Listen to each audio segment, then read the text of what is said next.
Well, hi guys, how are you guys doing? Great. Yeah. So firstly, congratulations on the film. It's a great revenge sort of storyline, which I love those types of films. What drew you guys to want to do this and obviously be a part of this project?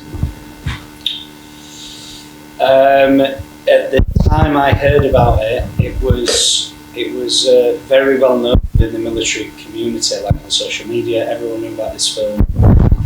I joined quite late to the cast. I was one of the last cast members to enter. And I was very excited for the opportunity to audition. The fact that it's a Royal Marines Commando, very authentic film made by Marines and obviously starring former Royal Marines, that for me is the biggest USP that any film could ever have. And I said to the gentleman before that for me this will most probably be the most significant film that I ever do. So I feel extremely fortunate and thankful to have been given the opportunity to be in it. It was my draw. And for me, being an actor, you want to tell authentic stories. You want to bring your life experience to every role. And when an opportunity came about that was about the Royal Marines, made by Royal Marines, starring by the Royal Marines, I had to be a part of it. Wanted to be a part of it, and I knew it's part of a story that I could tell, on my own story that I could tell, and I could bring my real life experience to that. Not just things I've lived, but I've lived, bled, experienced, breathed everything. That world, and the military world is often one that gets done well. Hollywood does it well, but there's always that question from the military community of, that could have been different.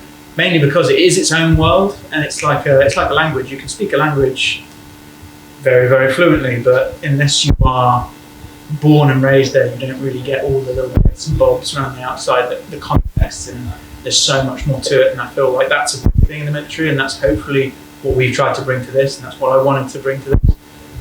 So for me to get the opportunity to do that, I had to, and I was really thankful that I was offered that opportunity. And for you doing the film, what was that like?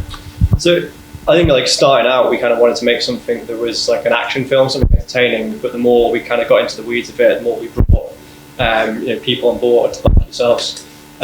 We kind of were hearing these stories, these deeper stories, mental health, and we kind of like we realised that we had to delve into that, and that was like we had a responsibility to kind of tell that story and shine a light on that. So we used it as a spotlight on mental health, and used the action as the kind of bring people through the door, but leave them with a deeper meaning, get them thinking about something. So that was always the aim of Sunray, and a bit both, I think.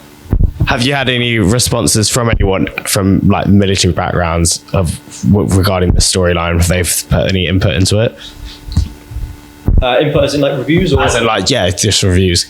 So not many people have seen it yet, but from those that have, we've had some really good feedback from people that have served in the armed forces and the Royal Marines, and said they've really resonated with it, and it feels quite authentic and genuine to what they've experienced and how they feel. So I think so far it's been quite great. I think people recognise not just in the storyline but the characters, because we had a small number of characters to represent the different kind of people you meet in the military, but we've got a good spread, and I think people really like that. They can notice the kind of people. I know exactly who that bloke was back in my day. I know exactly who that guy was. I was a twat. People love it. And when it comes to like fight scenes, obviously there's some really great sequences there. How did you learn those scenes? Did you get a lot of training when it came to that? I didn't have much. Do you mean with weapons or? Yeah, just all generally, yeah. With a lot of the action scenes, funnily enough, a lot of time we blocked it out in general terms, knowing like that's where the enemy's going to be. There's going to be X number of people. This is their weapon system. This is where you're coming from, and then it would be if in the script we are clearing through that building, it would be as a team of 4. All right, go and clear through it. We would just clear that building as we been trained and know how to do. Great tune.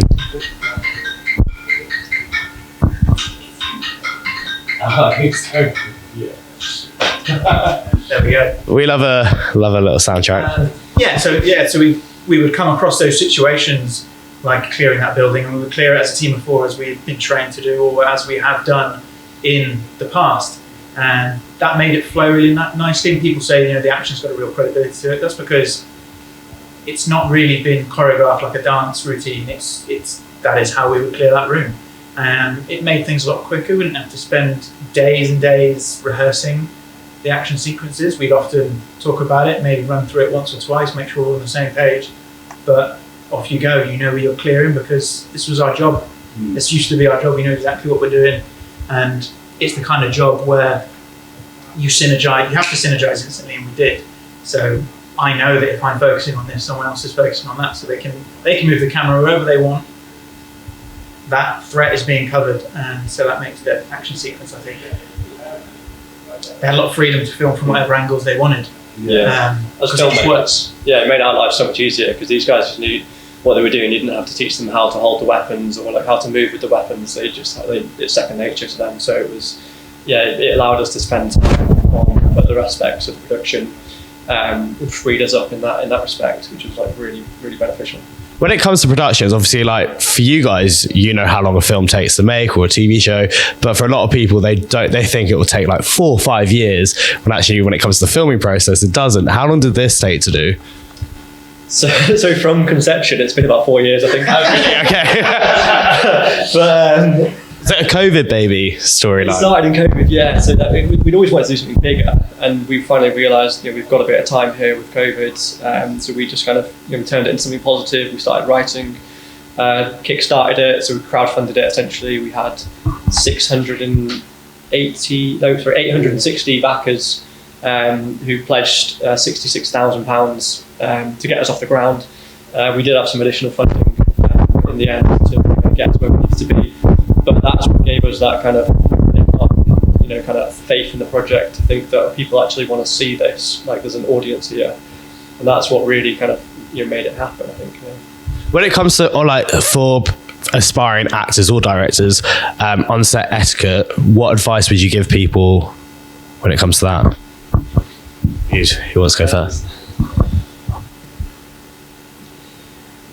Always be on time. Always be early. Always respect others. I think that's the biggest one for me. Always treat everyone with respect, no matter what role they are playing within the filmmaking process. And always be nice, always be polite, and prepare. Whatever job it is that you're doing, if it's an actor, for instance, learn your lines, do your character development, become one with your character, understand what it is that your character wants to achieve, where they've come from, and just doing your homework, just always being a good person on set. That's good advice. I think remembering that you're all there, everyone is there to achieve the same goal, because lots of the time we focus down on what you've got to do, and you start to see enemies where there aren't enemies, thinking, people are going to try and drag me away from the thing I'm trying to do. And trying to remember the bigger picture, that you're all trying to create the same thing. We're all championing each other. We want each other to succeed, because if the lighting guy is doing his job well, you're going to look great. If the script editor is doing their job well, the words that are going to come out of your mouth are fab. And if you're doing your job well, you're going to make everyone else look good. Everyone benefits from everyone else. So remembering that, and then using that to be like, okay, I want to create that environment. What would I want for this to make me as successful as possible in this environment? I want to create that for other people, and understand that other people work differently to you as well. If they're not doing it the way you think it should be done, that's just because they're doing it the way they think it should be done. And just work together, understand that that's going to happen, and try and add some synergy into that, because you're all trying to get to the same place. And that would be my advice. I think from like a writing and directing standpoint, it would be the age-old saying of write what you know to begin with, but then also just, again, it's a bit cliche, but just kind of go for it. Just try and make it happen, because what we've realised as well is that it seems to be an emerging market for smaller, lower budget indie films. So it's probably a better time than any for up-and-coming filmmakers to try and break into that industry, because I think, well, I might be wrong, but from what we've experienced, people seem to be looking more for those kind of lower budget productions at the moment. So yeah. Regarding this film as well, obviously there's some dark subject matters like drug abuse and PTSD. When it comes to people watching the film, who might relate to that, what would you like them to take away from this film? Do you guys want to? I don't know. I think part of it is that we're showing that they're seen. They're seen. We know friends. We know personally those experiences. And at least for me personally, one of my therapeutic pathways was the arts and to tell stories like this. And hopefully by seeing it, that's a help. But also knowing that people aren't alone, and hopefully that's what this project does, is show that, look, we see you, we know it, we feel it too. We're putting it there on the screen as well, so you know you're not alone. So there's people to talk to. There's always a way forward. Yeah. I think it's just like shining that spotlight on mental health, and the fact that it affects everyone. It's not purely about veterans. It's affecting different levels. And like Tom said, one thing I realised through making Sunray is the power of creating something in the arts, and how that can focus your mind, and how like putting your head above the parapet and putting yourself out there, getting outside your comfort zone, can be really good for your mental health. So that's one thing that I'd kind of pass on is the arts it can be healing, I think, from what I've experienced and what people have said to me. So yeah, as you said, there's a lot of dark subject matters in the film, to be honest. But it's I think it's been constructed in a way to allow people to relate to the dark times, relate to the evil that's in the world, and relate to the trauma that people go through, whether it's civilians or ex-military. And for me, the story of this film is just nice to let people know that they're not alone through their struggles. And obviously with it having dark matters, when you were off set, how did you bring back the fun? Was there any funny moments from like not when you weren't filming on the serious stuff? I think bringing back the fun was one of the easiest things in the entire thing. As soon as it's cut, that's when you hear cut. That's when the jokes start coming in. People start throwing. It was the banter was probably harder to get rid of than to start. Stop it getting in the way. Stop it slowing us down, because we didn't have a lot of time on locations to get it done, and we may have slowed it down a little bit sometimes by having a little bit of fun. But I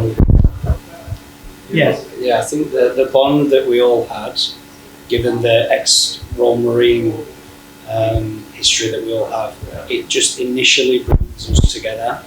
So I think just day one we all got on extremely well, and the banter and the jokes, like you say, most probably harder to stop when the time was to get serious. As also actors as well, is it, if you were presented a role that you cannot relate to at all, would you take it, and how easy, and if you did, how easy is it to try and relate to that sort of role? That's a good question. I think I would, if I didn't relate to it immediately, I would have to ask myself that question of, could I go and find some way to relate to this? Is there a route to that relation? Because as an actor, I hope I can relate to most things, and if I can't, I will do that research to try and make that happen, so I can then perform it. So yeah, for me it would be whether I could research it enough, go and find some other people's experiences and relate to that, do some real life research. I think is exceptionally important for most roles. If I could do that, which I think you almost always can, then yeah, I'd take it, because I think I can do it. But if I did not think I could possibly do it at all, then I would let them know that perhaps that character is not for me. Hopefully there's another character that is, but I haven't come across it yet where I haven't thought that I either do relate or could get to that point. I think for me, I would have to first decide if it makes sense for me personally to do the role. Obviously, it would depend what role it is. It would also need to make sense and benefit others, because there could be someone else better suited to play the role. And then it would just come down to, like you said,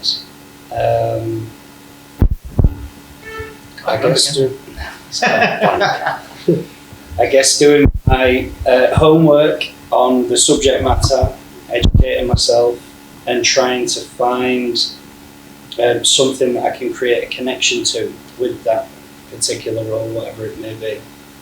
But I very much I get cast typed quite easily just because of the background and my, how I might look, and I'm very okay with that. But at the same time, from a creative point of view, I love taking myself completely outside of the norm. So for me, being presented with an opportunity like that, I would most probably love it if it wasn't the norm for me. When it came to obviously like the casting side, how did you find the perfect cast?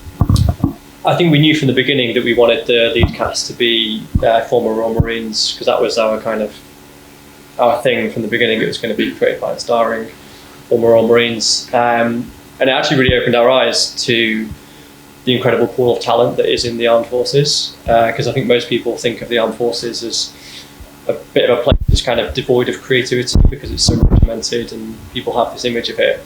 But actually we realised that there's loads of very talented people in the armed forces, and there seems to be a lot of them that are kind of getting into the arts now.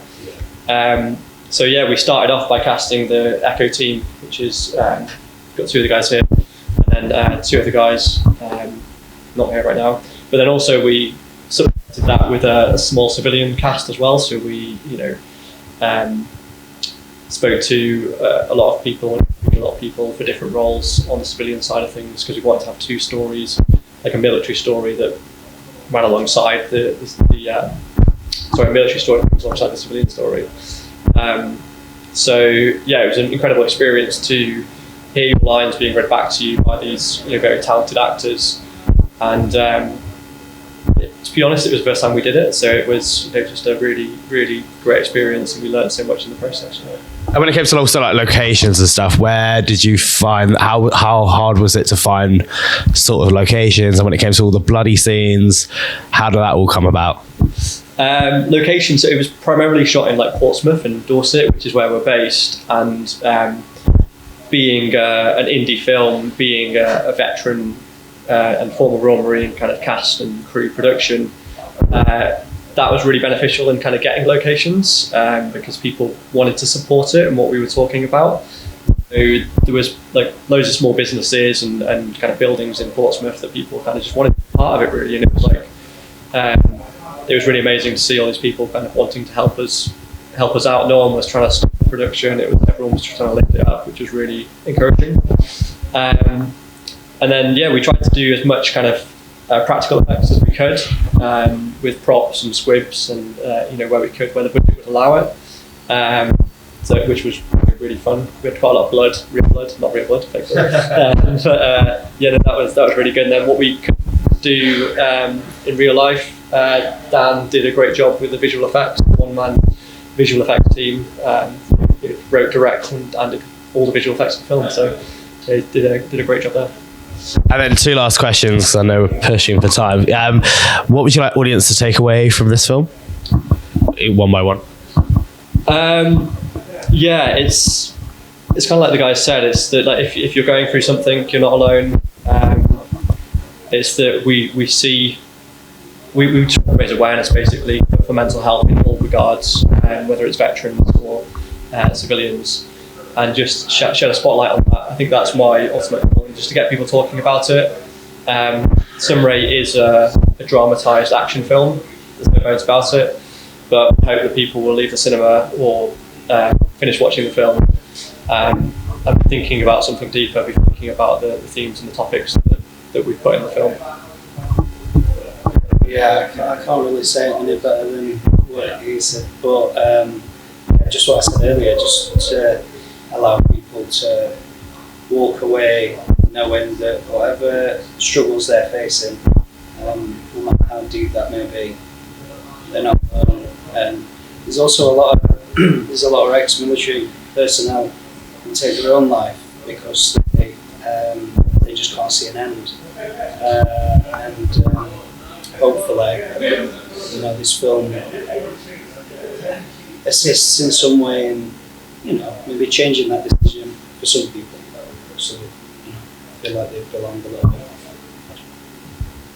I think the only thing I have to add is just have fun. It's a fun film, which has drama, entertain you, but also there's a message to connect with underneath that, running through the entire film. But the main thing, you want to go to the movie to be inspired, connect with something, but have a lot of fun, and hopefully we've provided something that is that. And then lastly, what can we expect from you guys next year, 2025? So me and Dan are currently writing and working on pre-production for another film, another action film in similar vein. So that's kind of what we're working on at the moment. We can't really say too much more about that because it's not there yet to talk about really. But I know the cast, the guys are working on some pretty cool stuff as well. I'm currently working on Jason Statham's new film. I can't really delve much into it, and I don't know when the release will be. But that's very exciting thing that I'm involved in. I've got the new Toby Kebbell and Shia LaBeouf boxing film, Salvable, which will be coming out next year, doing the rounds at the festivals. So that'll be fun to see. And I've also got a couple of films I've written and one looking at going into production next year. Guys, thank you so much, and good luck with the film. Thank you very much.